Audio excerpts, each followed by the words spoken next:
Η κυρία Καρακώστα είναι κοντά μας από το ΣΥΡΙΖΑ και η κυρία Κεραμέως από τη Νέα Δημοκρατία. Καλημέρα και στις δυο σας. Δύο κυρίες λοιπόν για να σχολιάσουμε τα όσα συμβαίνουν. Πώς θα τα αντιμετωπίσετε όλα αυτά, κυρία Καρακώστα? Υπάρχει εντελώς πολεμικό κλίμα έξω, στους δρόμους της Αθήνας σήμερα δηλαδή, το οποίο μόλις ξεκίνησε, η κινητοποίηση μόλις ξεκίνησε. Τι θα γίνει στη διάρκεια της ημέρας? Θεωρώ ότι εμείς πρέπει να είμαστε ήρεμοι, ψύχρεμοι και δίνοντας το δικαίωμα σε όσους θέλουν να διαμαρτυρηθούν με τον τρόπο που επιλέγουν. Την ευθύνη της επιλογής που κάνει ο καθένας να διαμαρτυρηθεί την έχει ο ίδιος, όπως καταλαβαίνετε. Αυτό θα κάνει η κυβέρνηση. Εννοείται ότι θα επιτρέψετε να κατεβούν τα τρακτέρ στην Αθήνα? Εννοείται ότι θα ανοίξετε τους δρόμους και τα μπλόκα που έχετε στήσει στην Εθνική Κορίνθου Αθήνας και θα επιτρέψετε να μπουν με αγροτικά μηχανήματα μέσα? Νομίζω έχει συμφωνηθεί ήδη σε διαπραγματεύσεις των αγροτών και των υπευθύνων είτε του Δήμου είτε της αστυνομίας κλπ. Να μπουν συμβολικά κάποια τρακτέρ. Και δύο φορτηγά. Δεν ξέρω ακριβώς το πόσα έχουν διαπραγματευτεί, δεν είναι θέμα δικό μας αυτή η διαπραγμάτευση. Και αυτό θα συμβεί. Σε κάθε διαμαρτυρία υπάρχουν κάποια συν και πλην πάντοτε. Επί της ουσίας τα αιτήματά του. Το ζήτημα δεν είναι πώς θα αντιμετωπίσουμε αυτό το φαινόμενο. Το ζήτημα είναι ότι σήμερα οι αγρότες με την ευκαιρία που κατεβαίνουν στην Αθήνα είναι σκόπιμο να φτιάξουν τις επιτροπές τους και να δεχθούν σε αυτό το χρονικό διάστημα, κλείσουν ένα ραντεβού και με τον Υπουργό και με τον Πρωθυπουργό, έτσι ώστε να μπουν τα συγκεκριμένα όμως αιτήματα, χωρίς προϋποθέσεις και προαπαιτούμενα, πάρτε τα όλα πίσω ή όχι, γιατί η κυβέρνηση έχει μια συγκεκριμένη λογική που λέει ότι το ασφαλιστικό... δηλαδή να έρθουν να σας βρουν, να καθίσουν απέναντι από τον Πρωθυπουργό και να αφαιθούν να τους πείσει ο Πρωθυπουργός ότι αυτά τα μέτρα πρέπει να περάσουν. Αυτό καταλαβαίνω από αυτά που λέτε. Θα σας απαντήσω σε αυτό. Εάν κάπου έχουν ένα δίκαιο επιμέρους, να μην είναι τόσο το ποσό, να είναι τόσο, η κυβέρνηση θα το εκτιμήσει. Αν όμως έρθουν με μέτρα τα οποία δεν είναι δυνατόν να εφαρμοστούν, και θα φέρω ένα χαρακτηριστικό παράδειγμα. Ξέρετε, στην αρχή είχαν ένα αίτημα, το μειώσανε τώρα, το 30.000 φορολόγητο, αλλά στο σύνολο με 2 παιδιά ξαναβγαίνει πάλι 30, 12 και 12 και 3 και 3 όπως το ζητάνε. Δεν είναι δυνατόν, γιατί καταλαβαίνετε, υπάρχουν και άλλοι εργαζόμενοι σε αυτή τη χώρα. Δεν είναι μόνο οι αγρότες. Και πρέπει επίσης να δούμε και κάτι άλλο, την αλήθεια μας. Πρέπει κάποτε στην Ελλάδα να λέμε την αλήθεια μας. Δεν μπορούμε να δηλώνουμε 5.000 εισόδημα το χρόνο και να ζητάμε φορολόγητο 30. Αυτό είναι κάτι διαφορετικό. Είναι το ίδιο. Εδώ μιλάτε πρέπει πάλι για φοροδιαφυγή, για το οποίο κάνατε μάνα την κλείσατε την πληγή αυτή. Τα αιτήματα πρέπει να είναι λογικά και δίκαια. Αυτό έχει σημασία. Όταν θα είναι λογικά και δίκαια, η κυβέρνηση θα τα βλέπει. Αν υπάρχει φοροδιαφυγή, δεν πρέπει να πιάσετε αυτούς που φοροδιαφεύγουν απλώς, αντί να γενικεύσετε και να προσπαθήσετε να βρείτε το κενό, να το λύσετε? Συγγνώμη, δεν γενικεύουμε. Λέμε ότι ένα αίτημα 30.000 φορολόγητο είναι παράλογο. Αν μας ζητήσουν 5.000 φορολόγητο, να το σκεφτούμε. Καταλάβατε? Παρακαλώ, κυρία Καρακώστα, έχετε το ασφαλιστικό ανοιχτό. Τους αγρότες από όλη τη χώρα να κατεβαίνουν στην Αθήνα για να δημιουργούν θέματα. Είναι και αυτή. Τα εργασιακά επίσης ανοιχτά. Τον Ντόμψα να πετάει βόμβες για μέτρα 9,5 δις που δεν ξέρουμε πόσα είναι πρόσθετα σε αυτά και να σας ζητά να κόψετε συντάξεις. Το ΝΑΤΟ να παίρνετε αποφάσεις ιστορικής σημασίας και να συμφωνείτε με την Ευρώπη για τα θέματα του ΝΑΤΟ στη συνδιαχείριση αυτή στο Αιγαίο. Το προσφυγικό να σας απειλεί, να σας ζητούν να παρκάρετε εδώ πέρα εκατομμύρια ψυχές. Οι εκατοντάδες χιλιάδες ψυχές. Και εσείς αυτό που κάνετε είναι να κλείσετε τα κανάλια. Εν πάση περιπτώσει, να βγάλετε σε δημοπρασία 4 άδειες.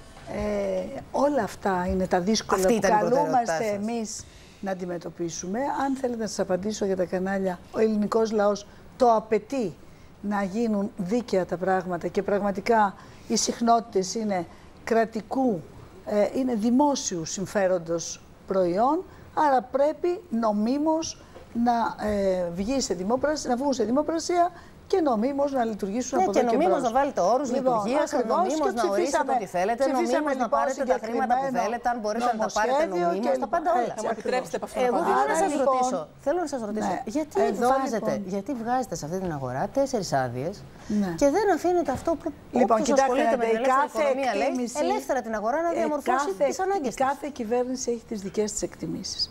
Με βάση λοιπόν στοιχεία και μελέτες που εμείς έχουμε, εκτιμούμε ότι η αγορά αντέχει 4 κανάλια. Και η τεχνολογία το ίδιο. Άρα λοιπόν, εμείς θα δοκιμαστούμε ως κυβέρνηση με αυτόν τον τρόπο. Από εκεί και πέρα η αντιπολίτευση, την ασυδοσία την έχουμε δοκιμάσει αρκετά χρόνια, μπορεί να λέει ό,τι θέλει. Το θέμα μας είναι άλλο τώρα.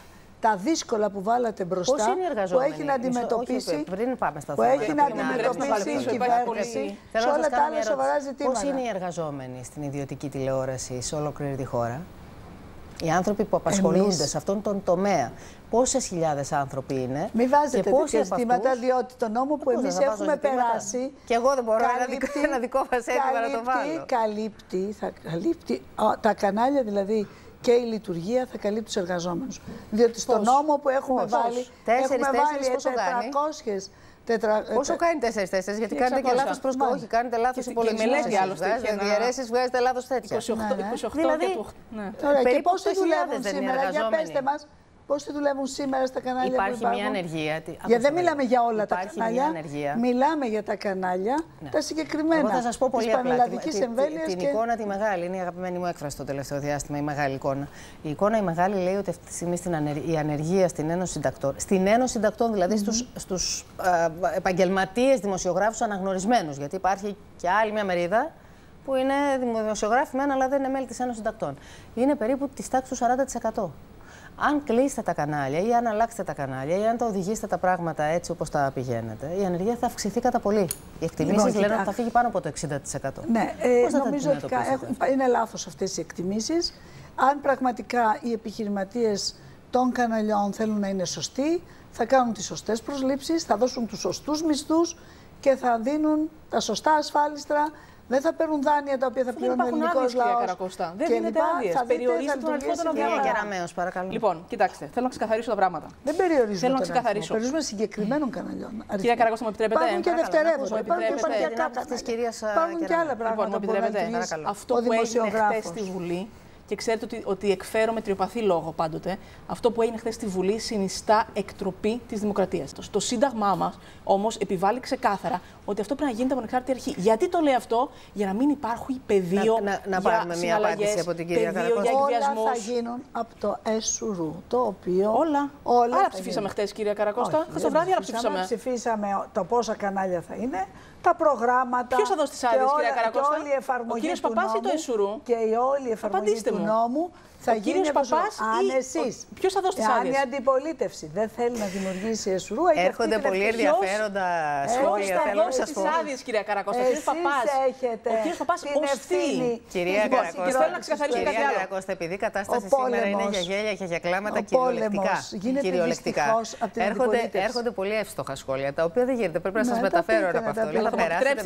Θα περάσετε μετά και τροπολογία για τον dress code στα κανάλια. Που θα είναι λίγο πιο ορατολίτικα. Στις εφημερίδες που επίσης είναι ενημέρωση θα βάλετε περιορισμό. Κυρία Καρακώστα, στις εφημερίδες θα βάλετε περιορισμό. Στις εφημερίδες θα βάλετε περιορισμό. Όσοι λειτουργούν τα κανάλια μέχρι σήμερα, όσοι λοιπόν, μην κάνετε ερωτήσεις οι οποίες είναι σαφώς απαντημένες. Ποια είναι η απάντηση? Δεν ξέρω, περιμένουμε το. Μιλάμε για συγκεκριμένα κανάλια πανελλαδικής κυβέρνησης. Ακριβώς. Και εγώ ρωτώ, γιατί 4?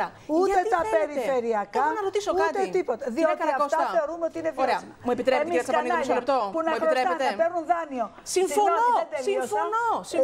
150 εκατομμύρια δάνεια. Ελέγξτε και τα. να μην τα δίνουμε. Γι' αυτό υπάρχει το δίκαιο. Γι' αυτό υπάρχει το πτωχευτικό δίκαιο. Εσείς γιατί δεν το ελέγξατε και λέτε σε εμάς να Κύριε Τσαπανίδη, μου επιτρέπετε μια κουβέντα? Πρώτα να κάνετε εσείς τη δουλειά σας επί 40 χρόνια και μετά θα βλέπαμε. Μου επιτρέπετε? Μην μας κρίνετε, διότι δεν καταφέρατε να κάνετε αυτό που έπρεπε να κάνετε. Μου επιτρέπετε? Αφήστε να δοκιμαστούμε. Εγώ θα μιλήσω ξεκάθαρα. Έχει κάνει όμως μία παρατήρηση. 30 χρόνια δεν το ρυθμίσατε το σύστημα. Έχετε δίκιο.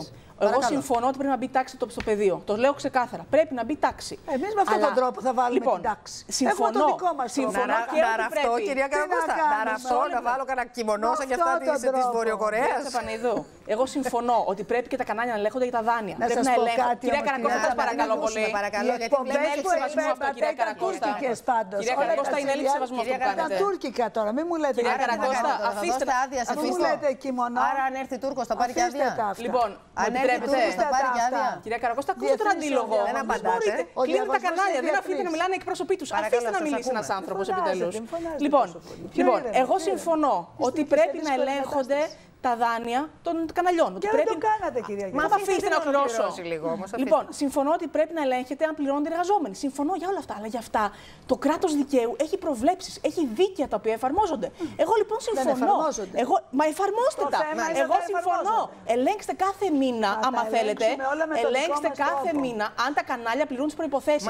Αλλά αυτό δεν είναι δική σας αρμοδιότητα. Να ορίζετε. Καταλάβαμε, κυρία Κεραμέως. Κυρία Καρακώστα, θα κλείσει η αξιολόγηση. Θα χρειαστεί να πάρετε και καινούργια μέτρα. Για δώστε μας λίγο μία εικόνα του μέλλοντός μας. Εγώ εκτιμώ ότι η κυβέρνησή μας θα τα καταφέρει. Και ότι στην να κλείσει Ευρώπη, την αξιολόγηση, εννοείται. Ναι. Να πει στον Δουνουτού ότι δεν θα κόψει συντάξεις και δεν χρειάζεται λήψη πρόσθετων μέτρων. Θα κυριαρχήσουν οι φωνές της λογικής. Και όχι τον Ντόμψεν σήμερα πώς τον εξηγείτε, πώς τον μεταφράζετε? Εκτιμώ ότι και όλα θα ενταχθούν στη λογική των πραγμάτων. Πιέσεις στις διαπραγματεύσεις και ακραίες ασκούνται. Πάντα στην πολιτική ασκούνται και πιέσεις. Αυτή τη στιγμή λοιπόν και το Διεθνές Νομισματικό Ταμείο και η Κομισιόν και όλοι οι φορείς θα το βρούνε και θα το ισορροπήσουν. Θέλω να μου πείτε μία φορά που εσείς στην πίεση που σας ασκείτε, ασκήσατε πίεση και κερδίσατε εσείς. Πολλές δηλαδή υποχώρησαν οι άλλοι. Γιατί μέχρι στιγμής ξεκινήσατε με σκίζο μνημόνια και στη συνέχεια υπογράψατε τα καινούργια μνημόνια. Δεν υπογράψαμε όμως τα ίδια πράγματα που έλεγαν οι δανειστές. Υπογράψαμε αρκετά καλύτερα χειρότερα από την πρόταση που σας είχαν προτείνει οι δανειστές. Έτσι σας αρέσει, σαφώς χειρότερα. 13 δις μέτρα. Μια στήρα αντιπολίτευση. Όχι καθόλου στήρα αντιπολίτευση. Κυρία Καρακώστα, έρχονται 100.000 πρόσφυγες. Πόσους μπορείτε να στεγάσετε από αυτούς? Μπορείτε να στεγάσετε 100, 200. Έχετε μια σύγχυση στο μυαλό σας. Όταν κάνετε μια κουβέντα. Καμία σύγχυση. Μιλάτε για τους πρόσφυγες, μιλάτε για το ένα. Μα γιατί όλα αυτά είναι ανοιχτά πεδία. Ασφαλώς με διακόψετε τόσες φορές προηγουμένως εσάς. Σας βάζει μπροστά το σύνολο των θεμάτων που έχετε να αντιμετωπίσετε. Τα βάλαμε και δεν προλαβαίνουμε να τα απαντήσουμε. Είναι πολλά. Είναι αλληλένδετα. Και θα τα αντιμετωπίσουμε όλα ένα-ένα με τη σειρά τους και με το αίσθημα δικαίου και αλληλεγγύης. Δηλαδή, το προσφυγικό έχετε τα ζητήματα της αλληλεγγύης. Και ξέρετε κάτι, το παράδειγμα της Ελλάδας έχει κινητοποιήσει λαούς στην Ευρώπη. Αν πηγαίνατε στο λιμάνι του Πειραιά την Κυριακή, θα βλέπατε ομάδα αλληλεγγύων της Ολλανδίας να μαγειρεύει. Πραγματικό. Δεν θεωρία. Πού θα βάλετε ότι ήταν εδώ Ολλανδοί που μαγειρεύανε. 100.000 πρόσφυγες φτάνουν. Ολλανδοί που μαγειρεύανε. Αφήστε αυτές τις κοινωνίες. Αυτές τις ιδεολογίες. Αυτό είναι άν, κυρία μου. Αυτό είναι άν. Ότι πρόεδρος της κυβέρνησης έχετε κλείσει όλα τα κέντρα κράτησης. Δεν μπορείτε να στεγάσετε 100 ανθρώπους. Τις κινδυνολογίες. Δεν κοινωνολογίες όλα αυτές. Αν λοιπόν συμβεί αυτό, εδώ είμαστε να το αντιμετωπίσουμε. Μα θα συμβεί αυτό. Μπορώ να μιλήσω? Χωρίς δύο φωνές, μία από εδώ και μία από εκεί. Που παίζουν τον ίδιο ρόλο. Πώς θα αντιμετωπίσετε? Συγγνώμη, κυρία Καρακώστα, με συγχωρείτε. Παίζετε τον ίδιο ρόλο. Κυρία Καρακώστα, με συγχωρείτε. Μην ενισχύετε τα κανάλια της κυρίας Καραμέως. Με συγχωρείτε, κυρία Καρακώστα. Τι ρόλο παίζετε τα κανάλια? Κυρία Τσαπανίδου, δεν με αφήνετε να μιλήσω. Τι ρόλο παίζω? Μου κάνετε ερωτήσεις και δεν με αφήνετε να μιλήσω. Είναι η δουλειά μου να σας κάνω ερωτήσεις? Να με αφήσετε να. Ναι, αλλά με αφήσετε να απαντήσω. Μα να απαντάτε στις ερωτήσεις που σας κάνω. Σε αυτές απαντώ. Με κατηγορείτε ότι παίζω ρόλο μεταφέροντας και δεν με αφήνει η κυρία Κεραμέως. Ακούτε τι σας λέω? Δεν με αφήσετε, συνεχίζετε. Να σας απαντήσω. Να σας απαντήσω. Κυρία Καρακώστα, παίζω ρόλο επειδή σας ρωτάω. Σας παρακαλώ δηλαδή. Μιλήστε μόνοι σας. Σας παρακαλώ, τι θέλετε? Σας απαντώ. Εγώ προσπαθώ να σας απαντήσω και εσείς με κόβετε. Και η μία από εδώ και η άλλη από εκεί. Αυτό είναι το καθεστώς όμως, κυρία Καρακώστα. Δεν γίνεται. Πρέπει να μάθουμε να μιλάμε ήρεμα, να μιλάμε σωστά και να λέμε τι θα κάνουμε. Εσείς δεν θέλετε να μιλάει ο κόσμος. Κυρία Κεραμέως, παρακαλώ. Επί της πράξης. Κυρία Καρακώστα, επί της πράξης. Μένω άφωνη, ειλικρινά σας το λέω. Λοιπόν, να μην μένω άφωνη, διότι το να σηκώνετε το χέρι και να λέτε στους δημοσιογράφους που σας κάνουν ερωτήσεις και δεις εμένα, που σας δίνω ακριβώς το χρόνο που δίνω και στην άλλη κυρία και στην κυρία Κεραμέως να απαντήσει. Να μου λέτε ότι παίζω ρόλο, πραγματικά σας μιλάω, μένω άφωνη. Νομίζω περισσότερο τις δίνετε. Να μην μείνετε άφωνοι, να μου επιτρέψετε να απαντήσω. Δεν θα σας ζητήσω τα παλιά, τα γνωστά, να καλέσετε κλπ. Αλλά απαντήστε στην ερώτηση και θα κάνω ότι δεν το άκουσα. Παρακαλώ, ναι. Λοιπόν. Έχουμε ζητήματα μπροστά μας. Όταν λοιπόν ο Υπουργός λέει μπορεί να μας κλείσουν τα σύνορα, παίζει ρόλο αυτό. Αυτή η φράση ενός Υπουργού παίζει ρόλο στην εξωτερική μας πολιτική. Αν κάποιοι δεν θέλουν να το καταλάβουν, δεν με πειράζει. Εμείς όμως έχουμε ασκήσει. Στέλνει μήνυμα, εννοείται. Εμείς λοιπόν έχουμε ασκήσει. Ότι ασκεί εξωτερική πολιτική, εξωτερική πολιτική. Βεβαίως ασκεί. Βεβαίως ασκούμε. Στην εσωτερική πολιτική, λοιπόν, τι συνέπεια έχει αυτό? Αφού διατυμπανίζατε. Παρακαλώ. Ανοιχτά, ελάτε. Παρακαλώ. Αυτό διατυμπανίζατε στην αρχή. Παρακαλώ, κυρία Κεραμέως. Κυρία Κεραμέως. Μία ερώτηση, κυρία Καρακώστα, για να κλείσουμε. Εμείς ασκούμε μία ευρεία εξωτερική πολιτική σε όλες τις γειτονικές χώρες και το έχετε δει με τις επισκέψεις του Πρωθυπουργού μας, έτσι ώστε να δημιουργηθεί στη Μεσόγειο ένα νέο περιβάλλον. Ένα περιβάλλον που θα προωθήσει την ειρήνευση σε αυτό το χώρο και έχουμε μια πολιτική τέτοια που θα πρέπει να βάλουμε την Ευρώπη απέναντι στις ευθύνες της για τον πόλεμο που γίνεται σήμερα στη Συρία και το τι θα προκύψει από τις ακραίες πολιτικές που ενισχύουν σήμερα ορισμένες φωνές που λένε, ας πούμε, κλείσιμο. Ακούσαμε για νέο περιβάλλον, ο ελληνικός λαός δεν άκουσε ούτε μία. Κυρία Καρακώστα, αν συμβεί αυτό. Ωραία είναι η ιδεολογία, ωραία είναι ο αγώνας που δίνεται σε διάφορα επίπεδα, όμως κυρία Καρακώστα, εσείς και η κυβέρνησή σας δεν έχει λύσει για τα προβλήματα της χώρας. Είναι σε ένα τέλμα και καταραίει. Δεν μας έχετε πει πού θα πάνε οι 100.000 πρόσφυγες που θα κατακλείσουν τη χώρα, που θα μείνουν εγκλωβισμένοι. Όχι, είμαστε πρακτικοί άνθρωποι, κυρία Καρακώστα. Δεν υπήρξε. Κυρία Κεραμέως, παρακαλώ, σας ευχαριστώ πολύ για τις δύο.